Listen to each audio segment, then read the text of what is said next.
नमस्कार दोस्तों, स्वागत है आप सभी का हमारे YouTube चैनल मन का क्लासेस एग्जाम स्टडी में। आज के इस वीडियो में हम देखेंगे बाल विकास एवं शिक्षा शास्त्र से कुछ महत्वपूर्ण प्रश्न जो लुसेंट बुक से लिया गया है। वीडियो को पूरी अंत तक जरूर देखें क्योंकि यह परीक्षा में पूछे जा सकते हैं। पहला प्रश्न है, निम्नलिखित में से कौन सा समझ के लिए शिक्षण को प्रदर्शित नहीं करता? तो इसका सही ऑप्शन हो जाएगा ऑप्शन सी, विद्यार्थियों को एकाकी तथ्यों और प्रक्रियाओं को याद करने के योग्य बनाना। अगला प्रश्न है, शिक्षार्थी जो पहले सीख चुके हैं उसकी पुनरावृत्ति और प्रत्यय स्मरण में शिक्षार्थियों की मदद करना महत्वपूर्ण है क्योंकि? तो इसका सही ऑप्शन हो जाएगा ऑप्शन ए, नई जानकारी को पूर्व जानकारी से जोड़ना सीखने को समृद्ध बनाता है। अगला क्वेश्चन है, निम्नलिखित में कौन सा कथन सीखने के बारे में सही है? तो इसका सही ऑप्शन हो जाएगा ऑप्शन पहला, सीखना उस वातावरण में प्रभावी होता है जो संवेगात्मक रूप से सकारात्मक हो और शिक्षार्थियों को संतुष्ट करने वाला हो। अगला प्रश्न है, एक बच्चा अतीत की समान परिस्थिति में की गई अनुक्रियाओं के आधार पर नई स्थिति के प्रति अनुक्रिया करता है। यह किससे संबंधित है? तो यह सीखने का प्रभाव नियम से संबंधित है। ऑप्शन बी इसका सही ऑप्शन हो जाएगा। अगला प्रश्न है, सीखना समृद्ध हो सकता है यदि? तो इसका सही ऑप्शन हो जाएगा ऑप्शन ए, वास्तविक दुनिया से उदाहरण को कक्षा में लाया जाए जिससे विद्यार्थी एक दूसरे से अंतःक्रिया करे और शिक्षक उस प्रक्रिया को सुगम बनाए। अगला प्रश्न है, एक शिक्षक को अपने विद्यार्थियों की क्षमताओं को समझने का प्रयास करना चाहिए। निम्नलिखित में से कौन सा क्षेत्र इस उद्देश्य के साथ संबद्ध है? तो इसका सही ऑप्शन हो जाएगा ऑप्शन डी, शिक्षा मनोविज्ञान।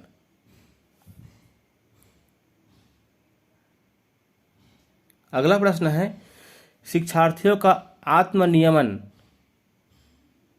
निम्न की ओर संकेत करता है। तो इसका सही ऑप्शन हो जाएगा ऑप्शन डी, अपने सीखने का स्वयं पर्यवेक्षण करने की योग्यता।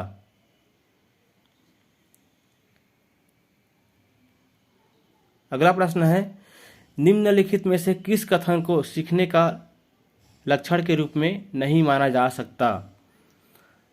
तो इसका सही ऑप्शन हो जाएगा ऑप्शन बी, व्यवहार का अध्ययन सीखना है।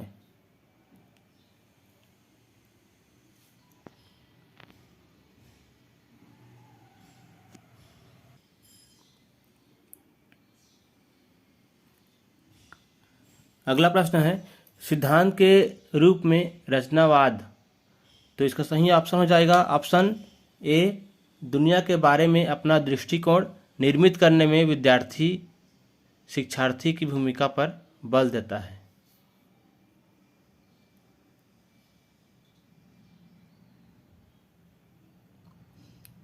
अगला प्रश्न है, विशेष रूप से प्राथमिक स्तर पर विद्यार्थियों के सीखने संबंधी समस्याओं को संबोधित करने का सबसे बेहतर तरीका है। तो इसका सही ऑप्शन हो जाएगा ऑप्शन ए,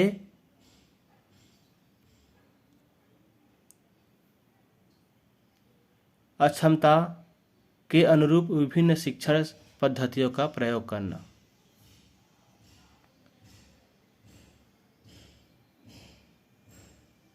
अगला प्रश्न है, निम्न में से कौन से कथन को सीखने की प्रक्रिया की विशेषता नहीं मानना चाहिए? तो सीखने की प्रक्रिया की विशेषता नहीं है, वह है ऑप्शन ए, शैक्षिक संस्थान ही एकमात्र स्थान है जहां अधिगम प्राप्त होता है।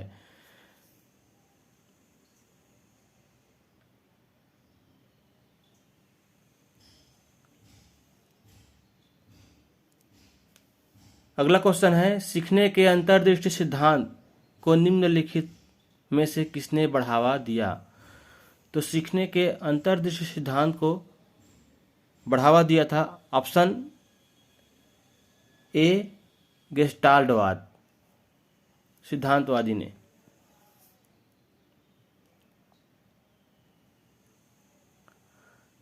अगला प्रश्न है, अधिगम के प्रक्रम में अभिप्रेरणा। तो इसका सही ऑप्शन हो जाएगा ऑप्शन डी, नए सीखने वालों में अधिगम के लिए रुचि का सृजन करता है। अगला प्रश्न है, बचपन के सांप्रतिक दृष्टिकोण की मान्यता है। तो इसका सही ऑप्शन हो जाएगा ऑप्शन डी, बचपन वृद्धि एवं परिवर्तन की एक अनूठी अवधि है। अगला क्वेश्चन है, अल्पवयस्क बच्चों के अधिगम प्रक्रम में अभिभावकों की भूमिका होनी चाहिए। तो इसका सही ऑप्शन हो जाएगा ऑप्शन बी, अग्र सक्रिय। अगला प्रश्न है, बच्चा किस प्रकार सीखता है? तो बच्चा कई प्रकार से सीखता है, तो इसका सही ऑप्शन हो जाएगा ऑप्शन डी। अगला प्रश्न है, निम्न में से सर्वोत्तम कौन सा है?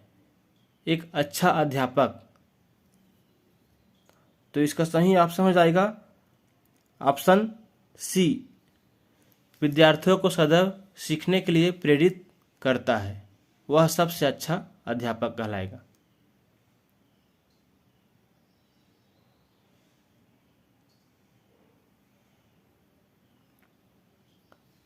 अगला प्रश्न है, एक अध्यापक की दृष्टि में कौन सा कथन सर्वोत्तम है? तो इसका सही ऑप्शन हो जाएगा ऑप्शन ए, प्रत्येक बच्चा सीख सकता है।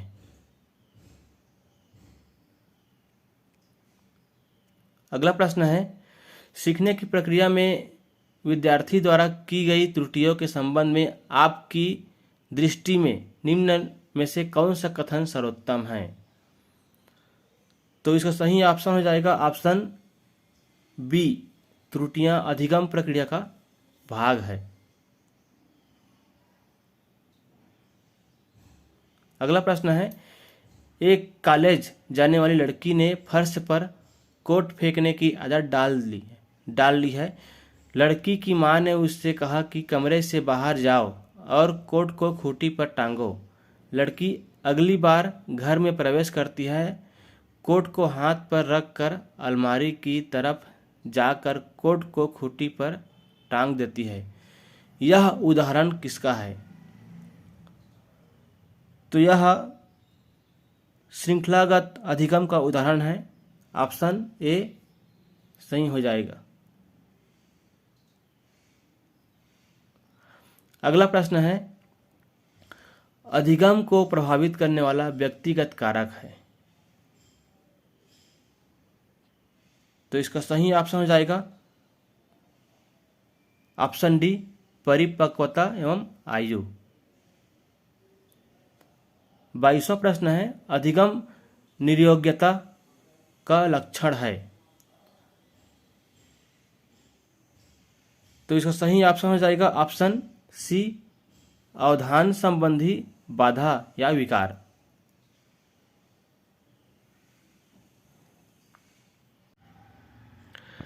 अगला प्रश्न है, रचनात्मक लेख का नियोजन होना चाहिए।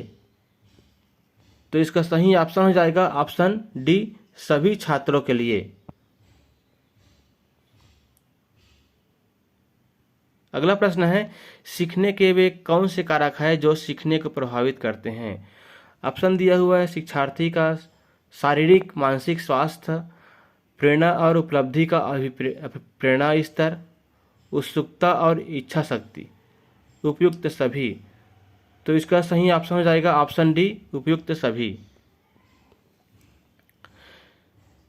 अगला प्रश्न है, सीखने का वह सिद्धांत जो पूर्ण रूप से और केवल अवलोकनीय व्यवहार पर आधारित है। सीखने के सिद्धांत से संबंध है। तो इसका सही ऑप्शन हो जाएगा ऑप्शन बी, व्यवहारवादी।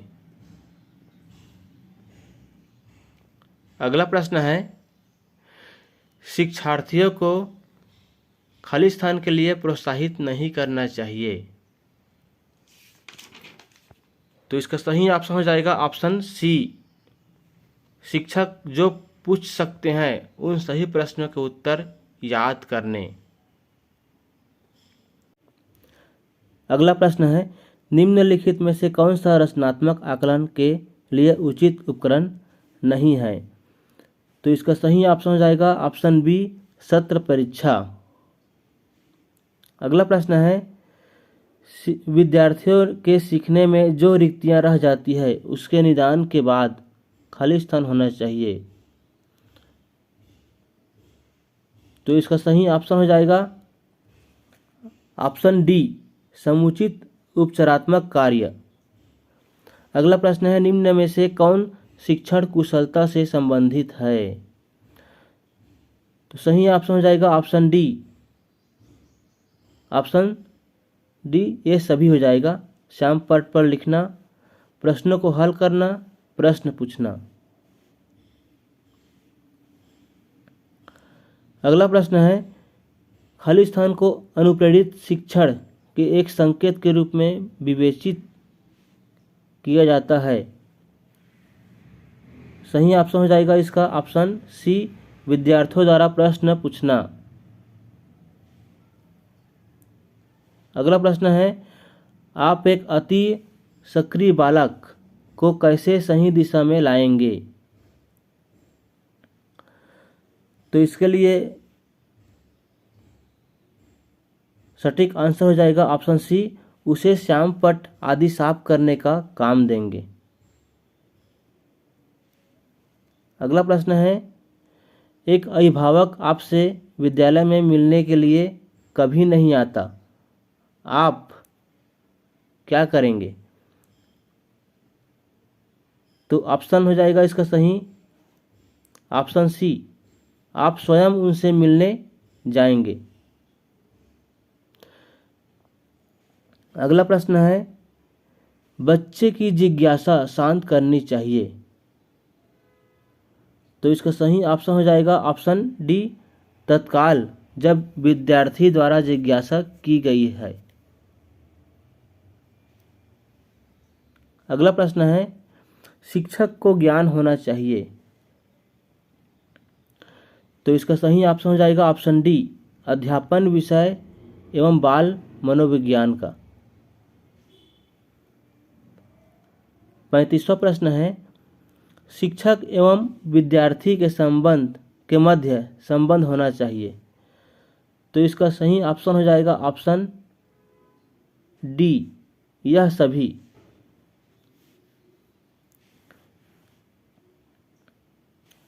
स्नेह का, विश्वास का और सम्मान का। तो यह सभी होना चाहिए एक शिक्षक और विद्यार्थी के मध्य संबंध। अगला प्रश्न है, एक अच्छा अध्यापक विद्यार्थियों के मध्य बढ़ावा देता है। तो ऑप्शन दिया हुआ है, प्रतियोगिता की भावना को, सहयोग की भावना को, प्रतिद्वंदिता की भावना को, तटस्थता की भावना को। तो इसका सही ऑप्शन हो जाएगा ऑप्शन बी, सहयोग की भावना को। अगला प्रश्न है, बच्चों में नैतिकता की स्थापना के लिए सर्वोत्तम मार्ग है। सही ऑप्शन हो जाएगा ऑप्शन बी, शिक्षक का आदर्श रूप में व्यवहार करना। अगला प्रश्न, निम्न में से कौन सा कथन शिक्षण के बारे में सत्य नहीं है। तो सही ऑप्शन हो जाएगा ऑप्शन डी, शिक्षण अनुदेशन है।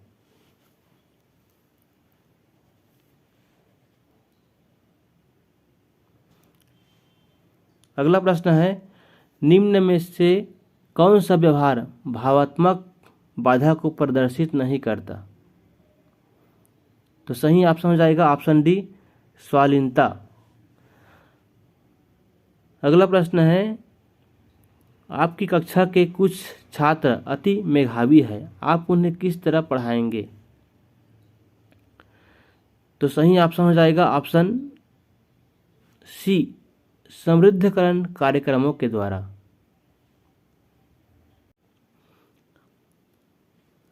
41वां प्रश्न है, आप एक कक्षा में शिक्षक के तौर पर छात्रों को प्रेरित करते हैं। तो इसका सही ऑप्शन हो जाएगा ऑप्शन डी, यह सभी।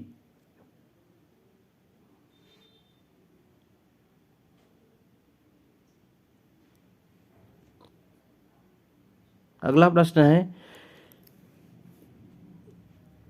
यह कहा जाता है कि शिक्षक को संसाधन संपन्न होना चाहिए, इसका अर्थ है? तो इसका सही ऑप्शन हो जाएगा ऑप्शन सी, उसे पर्याप्त ज्ञान होना चाहिए ताकि छात्रों की समस्याओं को हल कर सके। अगला प्रश्न है, निम्नलिखित में से कौन सी विशेषता आंतरिक रूप से अभिप्रेरित बच्चों के लिए सही नहीं है? तो इसका सही ऑप्शन हो जाएगा ऑप्शन डी, वे हमेशा सफल होते हैं। अगला प्रश्न है, यदि कुछ विद्यार्थी कक्षा में अध्यापन की चित्तवृत्ति में नहीं है तो आप क्या करेंगे? तो इसका सही ऑप्शन ऑप्शन डी हो जाएगा, उन्हें उनकी रुचि अथवा आप अपने विषय के अनुसार रुचिपूर्ण चीज़ें बताएंगे। अगला प्रश्न है, किसी उद्दीपन के निरंतर दिए जाने से व्यवहार में होने वाला अस्थायी परिवर्तन कहलाता है। तो सही ऑप्शन हो जाएगा ऑप्शन ए, अभ्यस्तता, प्रशिक्षित। अगला प्रश्न है, मानसिक रूप से स्वस्थ अध्यापक की विशेषता क्या है? तो स्वस्थ अध्यापक की विशेषता है ऑप्शन ए, वह संवेदनात्मक रूप से संतुलित है। अगला प्रश्न है, संज्ञानात्मक विकास का अर्थ है? तो सही ऑप्शन हो जाएगा इसका ऑप्शन ए, अभियोग्यता का विकास। अगला प्रश्न है, शिक्षा का किंडरगार्टन पद्धति का प्रतिपादन किया? तो इसका सही ऑप्शन हो जाएगा ऑप्शन सी, फ्रॉबेल ने। अगला प्रश्न है, पुरस्कार एवं दंड है, तो यह कृत्रिम प्रेरक होता है? तो ऑप्शन सी इसका सही ऑप्शन हो जाएगा।